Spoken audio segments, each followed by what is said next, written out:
Bismillahirrahmanirrahim. Assalamualaikum warahmatullahi wabarakatuh. Jumpa lagi dengan channel kesayangan kita, The Yulianto Channel. Oke teman-teman, sesuai request dari salah satu dari subscriber kita, yaitu tentang bagaimana cara memilih kelinci yang baik untuk dijadikan indukan ya teman-teman. Oke, di sini kita akan sama-sama belajar bagaimana sih mengetahui ciri-ciri kelinci yang bagus untuk dijadikan indukan. Dan kali ini kita akan belajar bagaimana memilih kelinci tersebut yang baik untuk dijadikan indukan di usia 2-3 bulan ya teman-teman. Jadi nanti kita sama-sama belajar, karena saya di sini juga masih belajar ya teman-teman, karena belajar itu tidak ada habisnya ya teman-teman. Dan kita kali ini belajar mengetahui di usia 2-3 bulan ya teman-teman. Kenapa? Karena sebenarnya di usia tersebut kita sudah mengetahui kelinci tersebut nanti baik atau bagus tidak untuk dijadikan indukan. Dan alasan lain adalah ketika kita beli di usia 2-3 bulan tersebut, secara budget atau harga tentunya juga sangat ringan ya teman-teman. Di sekitar 150-200 ribu kita sudah mendapatkan kelinci untuk bibitan berdaging yang lumayan bagus lah teman-teman. Jadi, dan apabila kita membeli kelinci tersebut di usia 5 bulan, tentunya budget yang harus kita keluarkan tentunya juga lumayan besar. Tetapi kembali lagi ke teman-teman, mau instan menunggu 1 atau 2 minggu dia bisa dikawinkan, atau melalui proses yang cukup panjang sekitar 2-3 bulan dengan kita beli anakan di usia 2-3 bulan setelah kita beli, dan untuk menunggu waktunya sampai dia benar-benar bisa berproduksi ya teman-teman. Tapi kalau saran saya, bagi teman-teman yang masih tahap belajar seperti saya, akan langkah lebih baik jika kita beli kelinci di usia 2-3 bulan ya teman-teman, atau rata-rata minimal 2,5 atau 3 bulan lah. Karena di waktu-waktu tersebut sebenarnya kelinci itu sudah daya tahan tubuhnya sudah baik, dan pada waktu itulah waktu yang benar-benar bagus untuk penyesuaian kandang dan juga pakan kita. Nah, jadi waktu umur 2,5-3 bulan itu sebenarnya kalau kita pindah kandang, dia akan lebih cepat beradaptasi daripada kita beli yang sudah indukan ya teman-teman. Dan juga kita bisa menyetel atau istilahnya menggenjot lah secara pertumbuhan di usaha tersebut. Oke, di sini saya akan mengambil contoh, karena saya cuman ada jenis kelinci berdaging, ada yaitu New Zealand, dan New Zealand pun juga bukan kategori yang bagus ya teman-teman, tapi ya cukup bagus lah untuk dijadikan indukan sebagai indukan berdaging ya teman-teman. Nanti kita akan ambil contoh, saya ada kelinci itu kurang lebih umurnya ada yang 3 bulan dan juga 2 bulan kurang ya teman-teman. Nanti kita ambil sampel 2, yang satu itu umurnya 2 bulan kurang, sekitar berapa ya, 55 hari, ya benar 55 hari. Dan yang satu itu nanti usianya kurang dari 3 bulan. Nanti kita coba amati, kita pelajari bersama-sama kelinci yang baik untuk dijadikan indukan itu seperti apa. Oke, let's go. Saya ambil kelincinya dulu teman-teman. Oke teman-teman, untuk yang pertama kita akan mempelajari bagaimana memilih anakan kelinci jika kita mau mengembangkan untuk bibit kelinci berdaging ya teman-teman. Di sini saya ada kelinci umurnya 2 bulan ya teman-teman. Ini kebetulan 2 bulan pas, karena hari perekaman ini adalah tanggal 24 Juni, dan ini adalah tanggal lahirnya adalah 24 Januari, Februari, Maret, April, di bulan April ya teman-teman. April ini dia lahir, dan pada waktu hari ini genap dia umurnya 2 bulan. Dan alhamdulillah pertumbuhannya juga bagi saya lumayan bagus ya teman-teman untuk bibit kelinci berdaging ya teman-teman. Seperti ini kita akan mereview atau membahas secara tuntas bagaimana memilih anakan yang bagus. Pertama, cari silsilahnya. Silsilah itu bukan berarti pedigree ya teman-teman, tapi carilah silsilah indukannya seperti apa.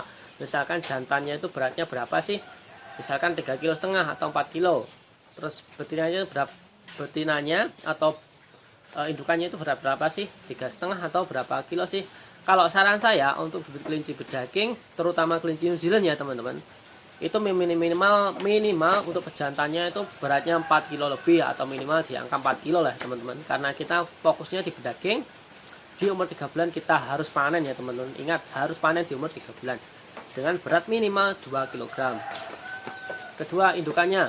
Indukan bagi saya itu relatif, tapi bagi saya pribadi harus minimal dengan bobot 3,3 atau 3,5 kg. Seperti itu. Dan juga kita harus tahu ketika kita memilih anakan untuk dijadikan indukan, terutama untuk betinanya, kita harus tahu track recordnya indukannya seperti apa. Apakah dia itu mampu beranak banyak, dan juga apakah dia proven, atau proven itu dia istilahnya itu pintar untuk mengasuh anakannya.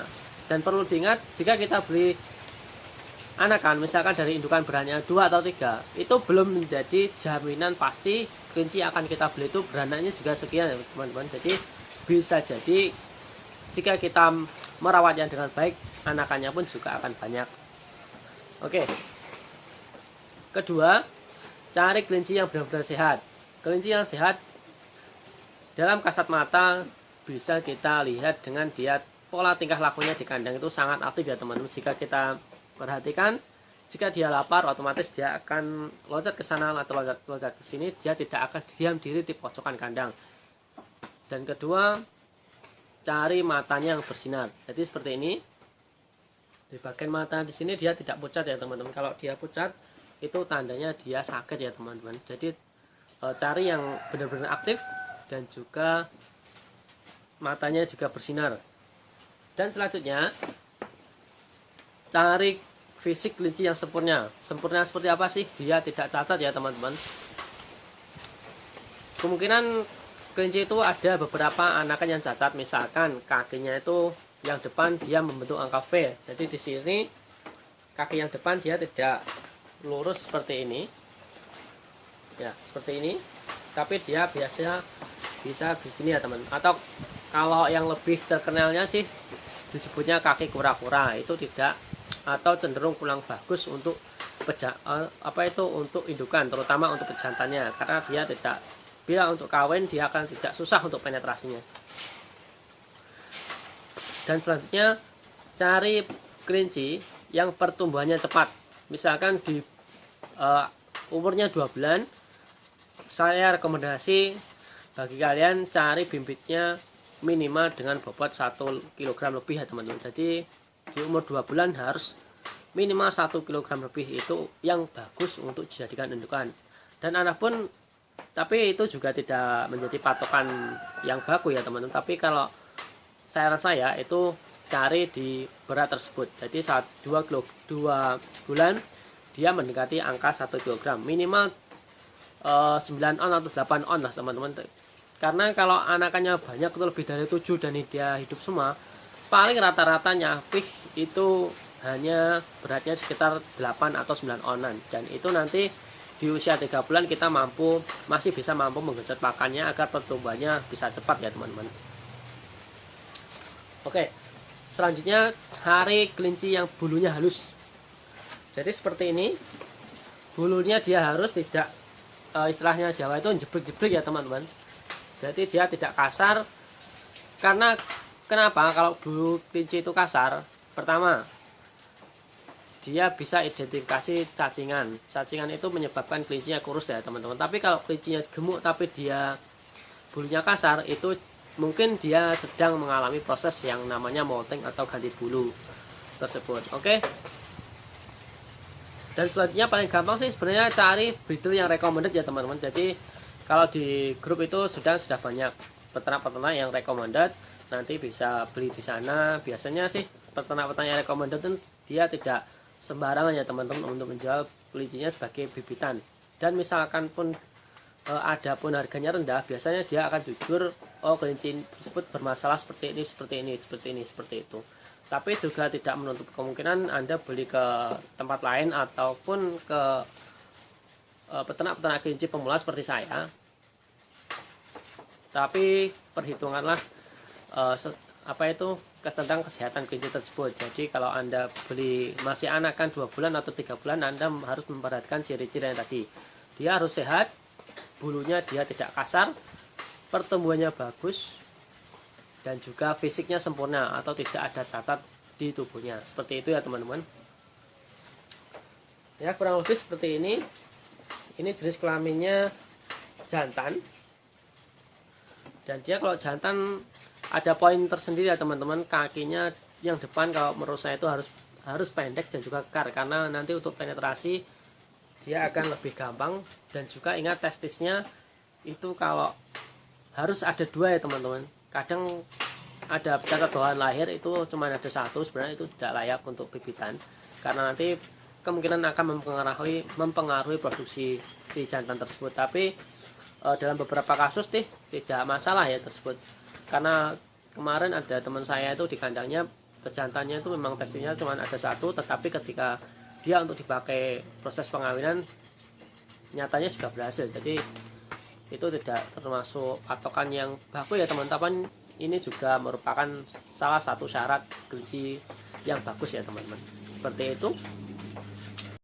Kelinci berdaging tersebut sebenarnya sangat mudah ya teman-teman secara kategori, tetapi kalau kita mempraktekannya ya tidak semudah apa yang mereka bilang ya teman-teman. Jadi kita harus benar-benar pelajari satu demi satu ilmu-ilmu terkait kelinci tersebut.